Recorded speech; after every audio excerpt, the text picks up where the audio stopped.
kills 99.9% illness-causing germs in your toilet, including the COVID-19 virus.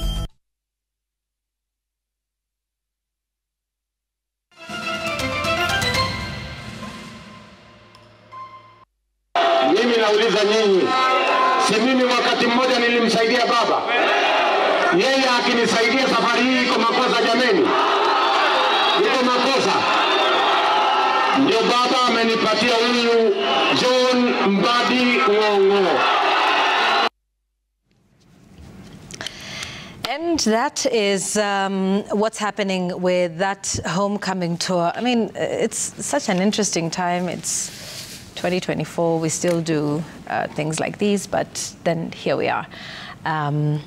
So it's a homecoming tour in Nyanza. I seem to recall there was a homecoming of sorts at the coast, but this one was even before there was the vetting, the approval, the appointment and swearing in. We saw one in Kisii region recently, and then there was Western Kenya, and here we are again now, Sam, and it is a return to home and see you present the son of the soil. Who would have thought those interesting scenes that are there? I mean, I think just that presentation of John Mbadi is an interesting one. Right, it is, and you see, just last week, we were speaking to the Cabinet Secretary, National Treasury. He was here live with us in studio, talking about his vision for the National Treasury and, of course, what he thinks needs to be done to correct the challenges that have been highlighted, and especially if you have to look at even the situation that the country finds itself in with a likely shortfall in terms of revenue. But those visits, and if you had to even begin with the one that you just mentioned about the president going to the coast shortly after announcing his list of nominees to the cabinet, and he was in Mombasa also to celebrate the nomination of Hassan Joho to be a cabinet secretary in charge of mining and the blue economy. All those meetings, you will realize very keen on how is the ground receiving the changes that have come within the government. And it's repeated. If you had to look at shortly after that, there were tours to Mount Kenya. I think it was Embu, there was Murang'a, and then there was Kirinyaga counties. And you'll see that the president was there with the local leadership, and of course at some point visiting some of the different programs or projects that had been put in place, addressing the people at different points, sort of what appeared to be getting to assess the ground. What is the ground saying based on the just concluded changes that had been made in the government? And that is the same case that you find even last week when the president went to Kisii County. If you recall, I think it was on the day of the swearing in of cabinet secretaries that we saw a photo of the president with Silvana Sosoro, who is the majority whip, and Simba Arati, the governor of Kisii. That was the sort of the first time that you'd see a photo of the three together with the president after what has been a very heated conflict between Silvana Sosoro and Simba Arati. Then shortly after that, then you saw the visit to Kisii County, I think also Nyamira, visiting a few projects once again. Never mind the controversy that has befallen some of those visits. Then again, now to Nyanza, starting with Migori County, now Homa Bay, and tomorrow we'll be going to is it Siaya County? They're to go to Kisumu. Right. All this, you will see a president who is very keen on just getting to speak to the ground, because remember, because of the Gen Z protests or the youth-led protests, he had suffered quite a great deal in terms of the public perception. So this is a moment for him to really speak to the people and get to understand how they're feeling about the progress that is being made in the government. But also you look at it as the conversations, the words that are being said by leaders when they stand on the podium, and they're talking about not just today, but also looking ahead into the future, including someone, I think it was Simba Arati, who said that if there are people that within your current coalition that disturb you come the next election, come and speak to us. And you never know that ODM might actually want to support your re-election come 2027. And so in as much as the president said, I think it was on Sunday during the town hall meeting in Nairobi, he said that he's not focused on the 2027 election. He just wants to change Kenya. In as much as he has said that, you can see it's playing out in the field. I heard Junet Mohammed, I think it was yesterday, he was telling the president that now the only thing remaining is for you to come to the region with Raila Odinga. Unfortunately, for now, I don't think Raila Odinga will be able to make such kind of visits up until he concludes with the match of the African Union. Even then, if he is successful, then he cannot take part in local politics unless now he doesn't clinch the ticket, or rather clinch the seat. That's when he can come back. But you'll see that even the local leadership in all these visits that he's making, they are very pointed towards a political sort of alliance moving into the future, not just about now, but also future elections. Yeah, and I think the other political dynamic to watch here is a man who had at some point said, ameweka mitego, around State House to make sure certain individuals aren't there. He is, well and truly part of this tour of this region. Let's listen to Deputy President Rigathi Gachagua. Rais mpendwa, Kuria ni nchi ambayo wewe unajua umetembea na umejua kila mahali. Na sisi tukisikia unakuja hapa, tunajua ukuji kutembea bure, unatuletea maendeleo. Si namna hiyo watu wa Kigonga? Tunashukuru maji ya hapa. Na rais pia niko na maji najua umetusaidia, iko pale Keancha ya milioni 600. Karibu Unajua mimi sikuwa nimejua siri ya kukaa na nyinyi. Sasa nimejua siri ya kukaa na nyinyi ni sisi kuwa watu ya baba. Sasa tuko pamoja.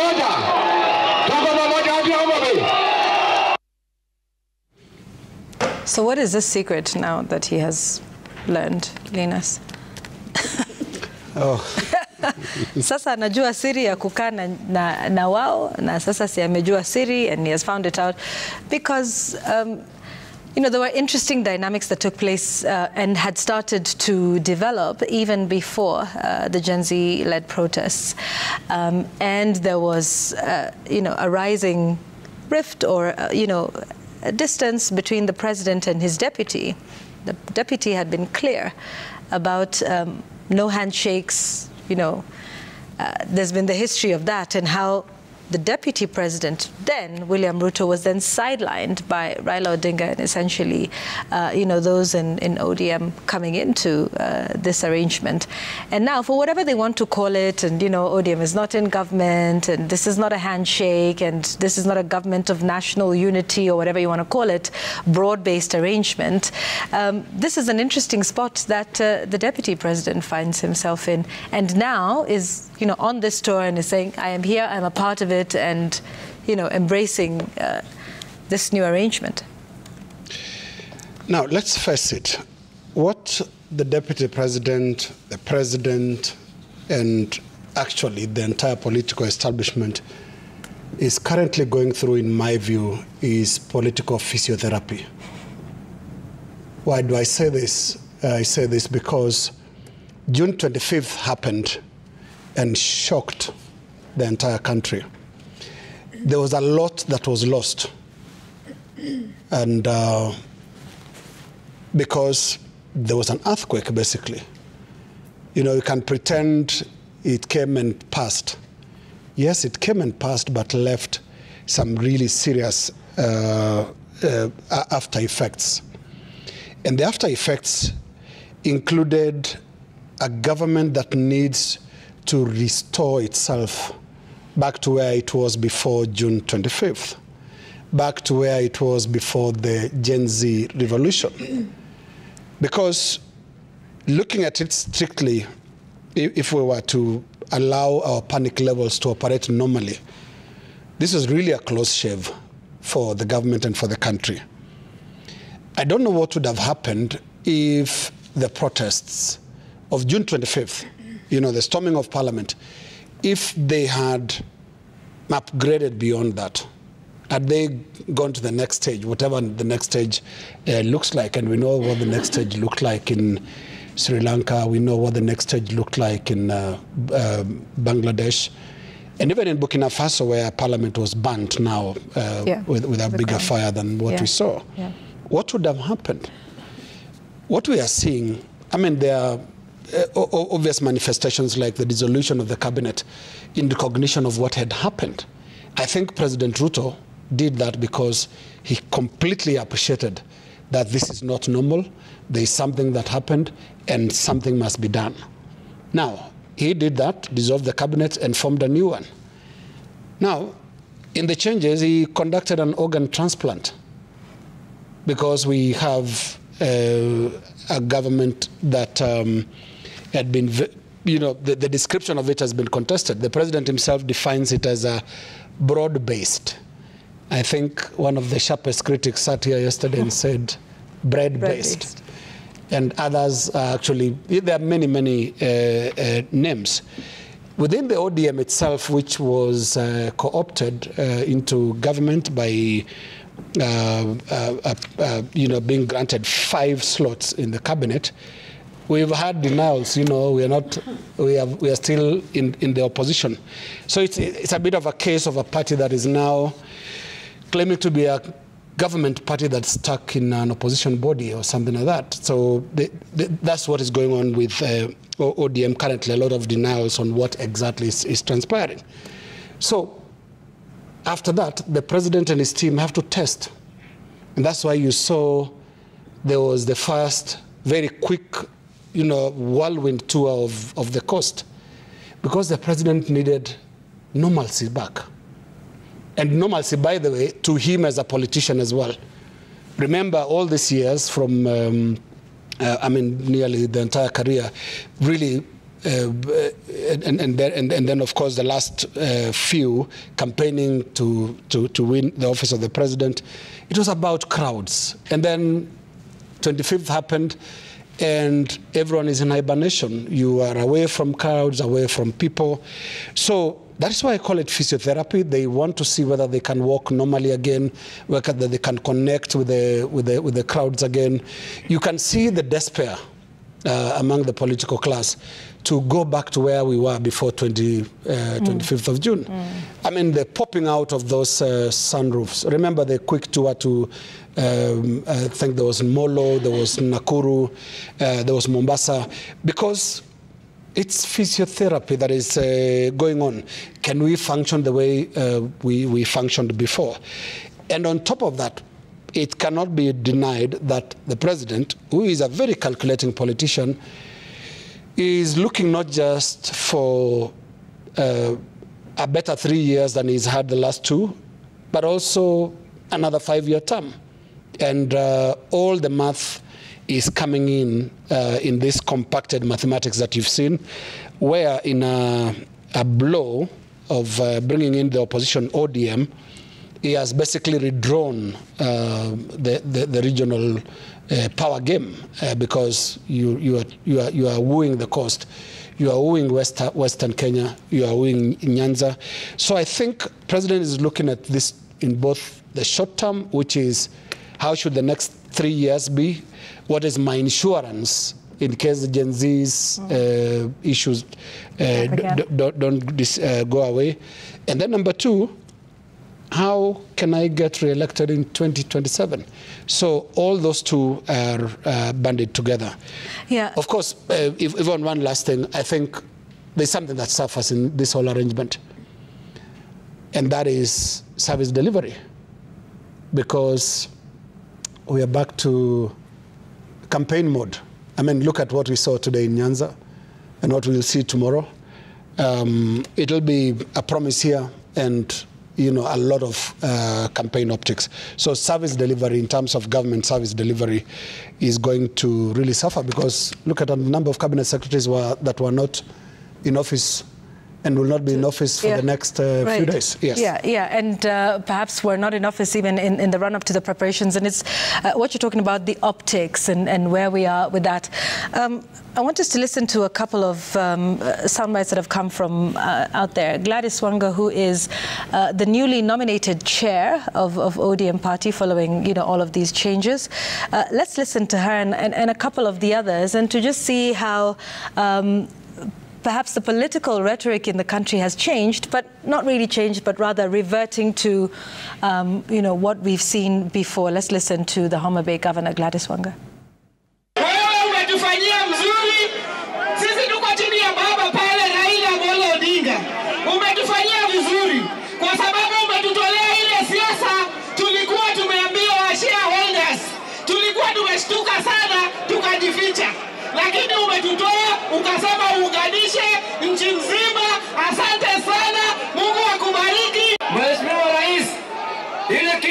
imebaki hapa vile mimi naona.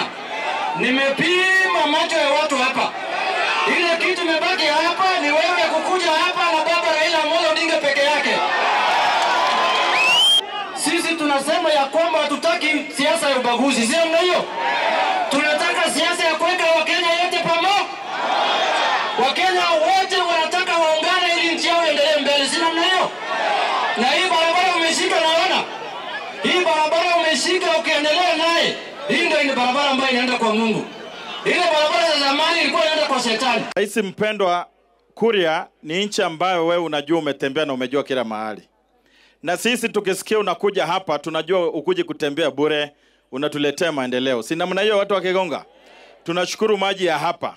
Na rais pia niko na maji najua umetusaidia, iko pale Keancha ya milioni 600. Karibu utakuja kulonje siku ile utakuja Kuria West. Your Excellency, ile kitu mimi nitakuomba. Najua mengi tayari yako na umeasema, kuna soko pia ya Nyambwansi inaendelea, na pia tulikuja ukatupa soko ingine kubwa na umetamuka hapa ya Keancha Municipality.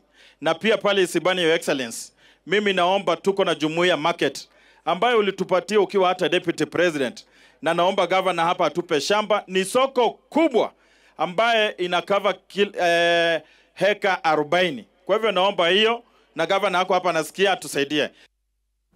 Even someone who's coming to Kenya for the first time, Leo Amajana, angefikiri uchaguzi ni next week. I'm serious. Because when I was looking at that, the only thing that has changed is the fact that one, it's 2 years later. And two, this would not have happened if barely 6 months ago, that the president is able to go to Nyanza and speak the way he did. Na watu wanasifiana. And what is this? When Kenyans see this, what exactly goes through their minds? Kuna mtu alisema wa Kenya sio wajinga bwana. I don't know if that really resonates in anyone's mind when they see this, because people are saying the completely opposite of what they were saying about this exact same politicians a few months ago. I don't know why the speech during the inauguration keeps coming to mind, Yvonne, about what was said about the political opponent and everything that was said leading up to the elections and after. For how long were the opposition being blamed for everything that was going wrong in this country? It was just juzi tu sasa ndo mambo yamebadilika. But the point that Linus raises about development and whether people are working now because of what you're seeing, there's a homecoming. Some of these projects that the president is going to actually co-inspect. They were launched. Ni co-inspect zimefika wapi. That's okay. But then now following up on that, the fact that kuna excitement, amekuja amefungua barabara, amefungua shule, ama ameweka jiwe la msingi, there should be more to that. I think these trips, in my opinion, are a bit unnecessary, especially at this point in time where we're trying to heal as a country from all that has happened. So the focus should be makosa ilifanyika, tunatibu makosa, tunaweka maendeleo, let's move on from where we've come from, but not taking us back to where we were, which was 2 years ago, doing campaigns, same script, same cast.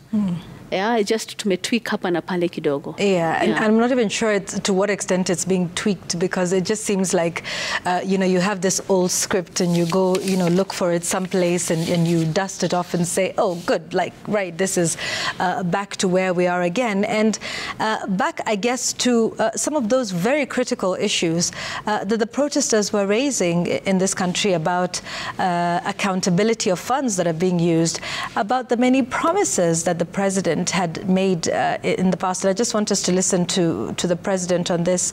He's made some promises during this tour, not the only ones he has made. He also made similar ones previously.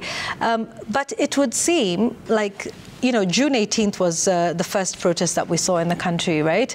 But then the crux of everything that was raised there, and here we are now, August the 29th, barely, 3 months later, and all of those things that people were saying about, these promises, how do we fulfill them? How much does it cost? How much money are you allocating? All the promises you're making, are they feasible? Are they doable? But it would seem nothing has changed. Let's listen to the president making yet another promise on this tour. Leo hapa tumekuja kuanzisha hii mradi ya maji. Kwa sababu wakati nilikuwa hapa Kegonga, huyu mjumbe wenu, huyu bwana Kitayama, aliniambia hakuna maji ya mfereji Kuria mahali popote, hasa Kuria East. Na mimi sasa nataka niwahakikishie ndani ya mwaka moja hata na nyinyi mtakuwa na maji ya mfereji kule nyumbani. Hapa katika mradi huu serikali ya Kenya tumeweka milioni 250 ya maji yenu hapa. Na hiyo ni awamu ya kwanza.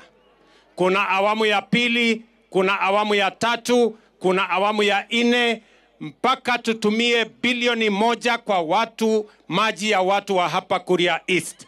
Na hiyo ni mpango tumeweka kama serikali na nimekuja hapa kuianzisha rasmi.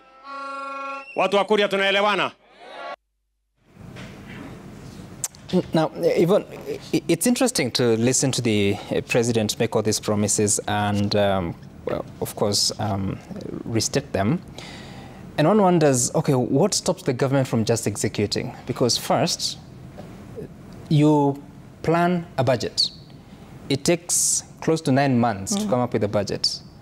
That budget is taken through public participation, consulting the people. The member of parliament is visiting his constituents and telling them, in the coming budget, we're planning to do 1, 2, 3, 4. And then the budget is passed. Well, this time around, because of the Finance Bill 2024, it was required to revise it and cut a few of those projects. So really, it's not like communication has not been done in as far as what programs are going to be invested in by the government in the current financial year. Just do it.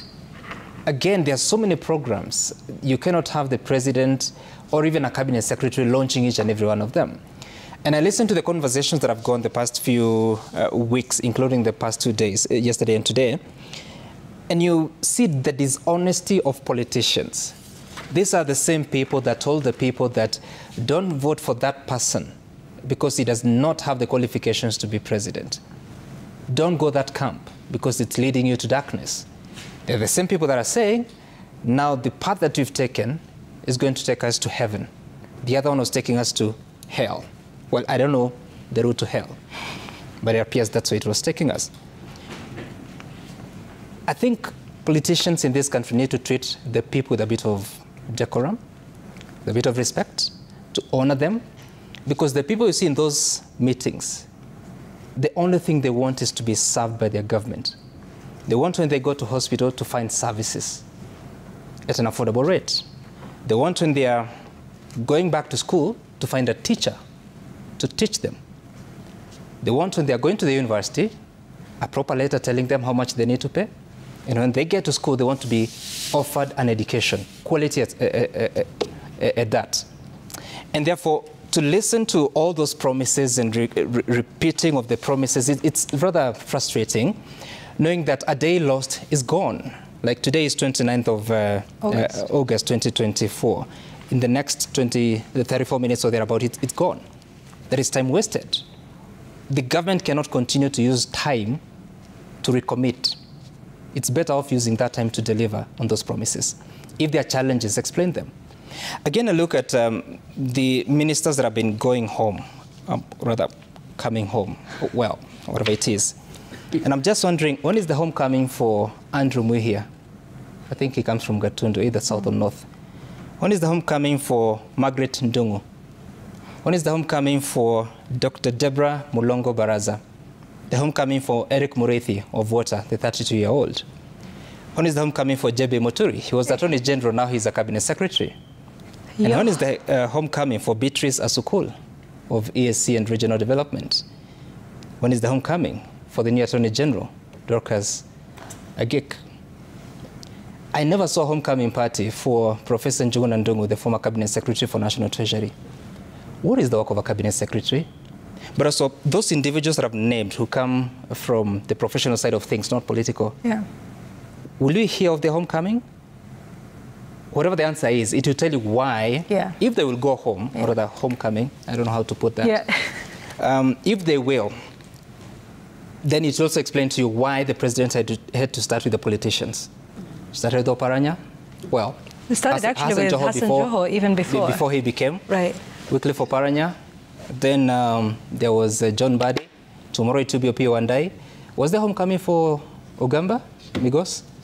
Not that we've seen yet. Not exactly, but never mind. The president was in Kisii. Yes, yes. I wasn't there a homecoming party for him as well.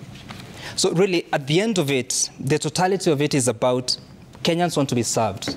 They want to be accorded good governance, deal with corruption, offer services, stop promising and promising. Yeah. You know, there's the issue also about just looking at the whole logistical operation of transporting the presidency. Like, let's start with that, because it's the president and the deputy and the whole entourage that follows.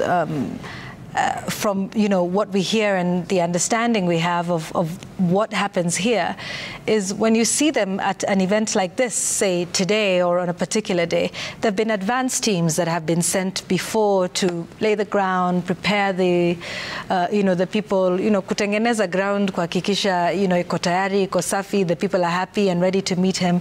And from the understanding that we have, for a tour like this that began, because today is what, Thursday, this tour began yesterday, that's Wednesday, you have advance teams that are going in there as early as Monday. So you can imagine there's a whole operation of people that are going to the ground on a Monday for a tour that begins on a Wednesday and runs through the weekend. And then again next week, we start this all over again. So if there will be another tour next week, then it means then there's a whole other team that is preparing, using resources, spending time that would otherwise be spent time, like, you know, Sam says, doing the work. So that means there's another team that starts this again on Monday, prepares the team, you know, is on the ground, advanced team. Wednesday you start the tour and it's through the weekend and it's, you know, repeat this cycle. When does the work actually get done? When are documents signed? When are papers read? When are reports reflected on? And, you know, to say, and when are proper meetings had, you know, in offices to deliberate on the way forward, particularly for, you know, and maybe we won't, like you say, we'll wait to see what happens with those who are not necessarily from the political sphere, but there's a lot of settling down to get done. But instead, you can see the entire week there is work being done out in the field as opposed to the offices. When do people actually sit in the office, read a report, read a document, read an article, have meetings with the advisors whose number, you know, doesn't seem to have been reduced? When are those meetings had with advisors who then present a paper, a project, some research that's been done that says this is it? Have debates back and forth, get to understand what the issues are, make a decision, you know, and when does this happen? When it seems like this country is literally being run off the rooftop of a Prado? There should be a section of those young Kenyans that protested in June that is quite frustrated by the images they see, because every image that used to dominate the screens before June 25th, actually let's say before June 18th when the first protest took place, is back. Yeah. And you spoke about cycles that repeated cycles, and there's been exactly a similar event before. I think it was the year 2001, to be specific, when President Daniel Arap Moi named Raila Odinga, who was then the party leader of NDP, as the Minister for Energy. And he also named Dr. Adu Awiti into the cabinet as well. So two ministers from the Nyanza region, that particular part of the country, to the Kano government that did not have any of those, any representative from that particular region of the country. And I remember the excitement. I did cover the homecoming, and Kisumu was awash again, exactly the same images, just a different crowd those days. And everybody was happy about the optics and of getting into government. And so we've been here before. And that continued, I think, culminating in the dissolution of the National Democratic Party, NDP, National Development Party, NDP, on the 18th of March 2002, when it joined KANU, and Raila Odinga became Secretary General. Now, we don't know whether the cycles you're talking of repeating themselves will also include the dissolution of ODM sometime somewhere down the line to make one party. It is possible. This is Kenya. I mean, NDP went down that route. But we've been here before, and every time there is something like this, the excitement is quite high. There was actually a small one before that, and that is when the late Jaramogi Oginga Odinga, who was aging, got into something called cooperation politics with President Moi, and you know they took him, quite an old man at the time, to. I remember the image was in Tarkwel Gorge, you know, some of the presidential tours. And, you know, there's some excitement around that. So I don't know what to make of this, whether you're calling them repeat cycles and whether they are good for our politics. But there is one thing that we can decipher from that. We don't quite move. Yeah. We can be in one spot for a very, very long while. Yeah. And I think earlier on we spoke about where all this was coming from. And remember there was some disquiet and around the performance of the economy, the performance of this government, just before the Gen Zs hit the streets. And remember the relationship between the Deputy President, Rigathi Gachagua, and the President was taking exactly the same pattern as that of the relationship between President Uhuru Kenyatta and his deputy, William Ruto. Yeah. And so that friction was already coming. And I have a feeling what we are seeing is a pre-June 25th script that was supposed to fix that particular problem. This is playing out now. Yes, so we are a bit on delay mode. Yeah. We're interrupted by the protests. Yes. And then now the Gen Z issue is packed somewhere. If this was supposed to address the friction between President Ruto and Deputy President Gachagua, then yes, it's working, because as we say, the Rift Lake and the mountain, you know, it's always that balancing. If you don't have the lake, then you should have the mountain. If you don't have the mountain, then you should have the, and maybe we should add the coast, maybe, or upgrade the lake to an ocean, to have both. This is Kenya. Anything is possible. Don't confuse moving around in circles as movement. I think that's important, and we seem to be seeing that. Cooperation, broad-based, merger, handshake, grand coalition, national unity. We've heard these terms before. So let's leave it at that. Going round and round and see. But for us, we have movement and we are moving forward. And that is to now our final words tonight. Jamila Mohammed. I like the way you say my name, Yvonne. Okay. So let me say it again. Jamila Mohammed. Now,